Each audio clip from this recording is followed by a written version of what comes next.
My name is Andrew Young. You may recognize me from the internet. I love my life, my cats, my job, and my community.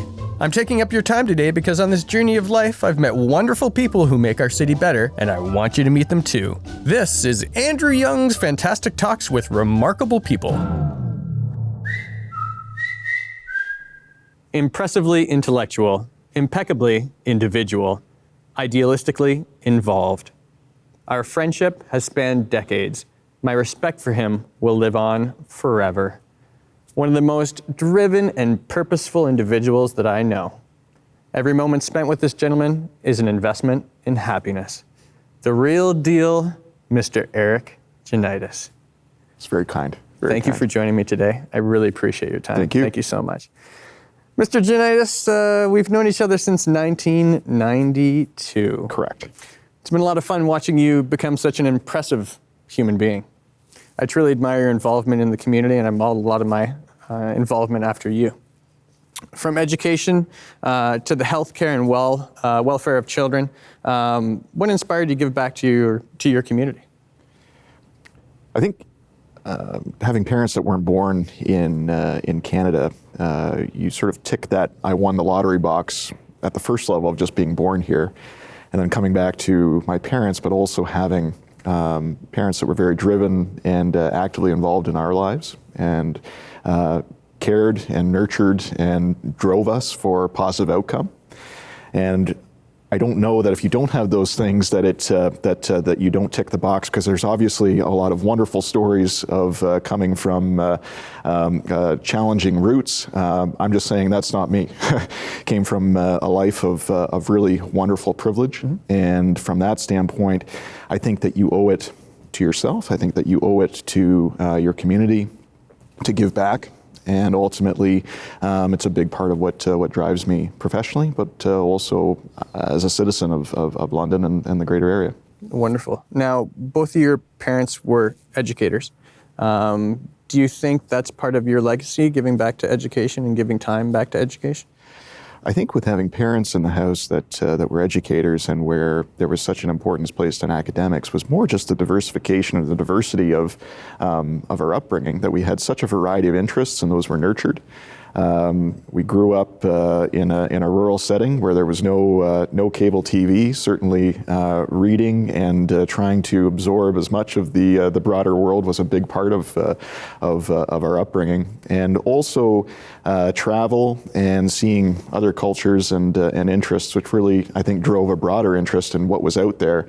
And also, I think, really what came down to an appreciation that there is a need in so many different fields. So you mentioned giving back to learning and academics. That's certainly been an interest of Monica and mine.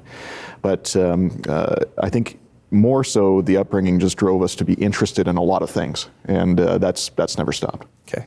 Well, I definitely appreciate that. I know that when I was trying to decide where to give my time, talent, and treasure,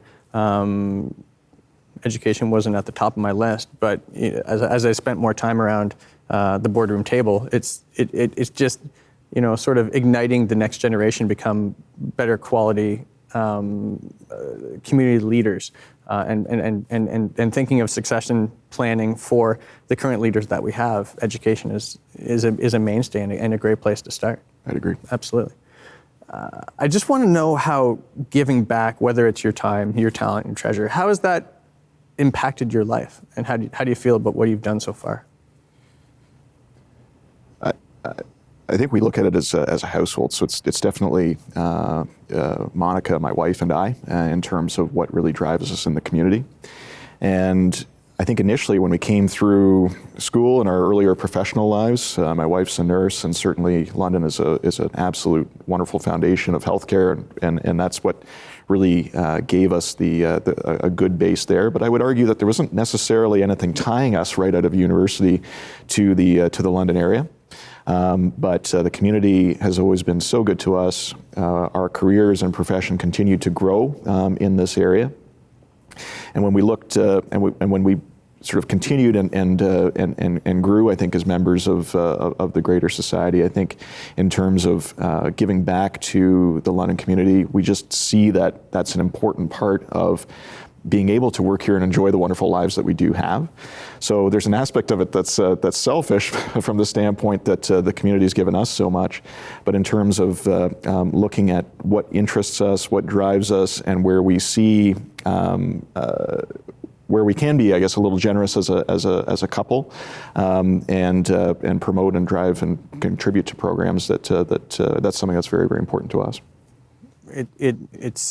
It's fun to watch you speak around a boardroom table. I've had the pleasure to listen to you a number of times, and I applaud your passion because you don't treat it just as a transaction. You don't treat it as I'm just here for half an hour. It's so purposeful, and I've seen you work masterfully around the table. So kudos for being so good at what you do. Thank you. Now, when you think about the future, and I know, and I alluded to in your introduction, was you're very purposeful. Thinking towards the future, what would you like your legacy to be?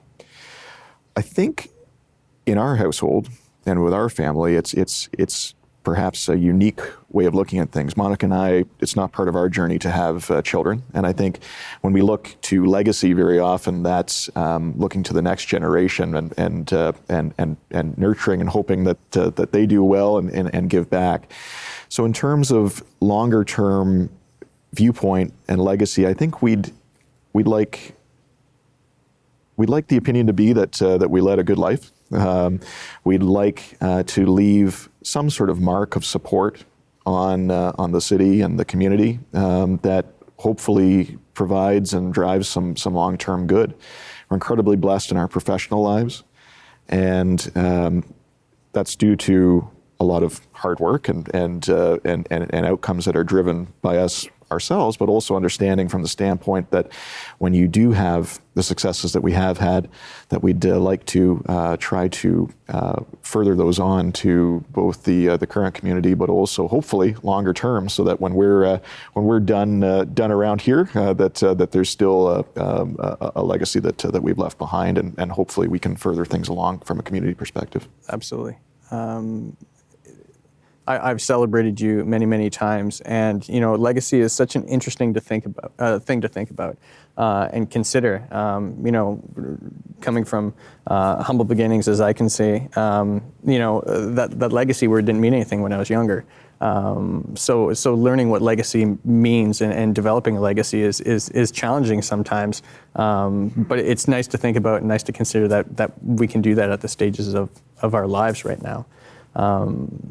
As you know, I'm a big fan of your wife, Monica. She's one of my favorite people, and when she sees this video, I hope she smiles when she hears me say that, because it's more than true. I just wanted to sort of ask, and my wife Jennifer and I have had this conversation around the table. When you're trying to decide where to give back, how does that change your relationship and the dynamic of that relationship?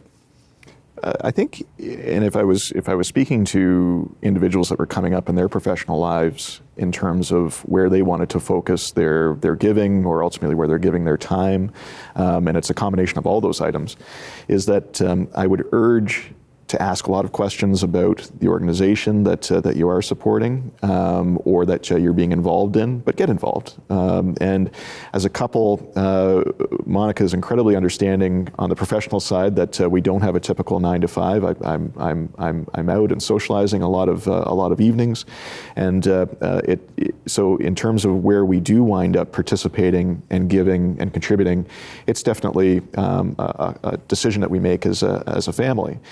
Because she's such a support to me professionally, but also I would argue that we're a very, very strong partnership and a support to each other.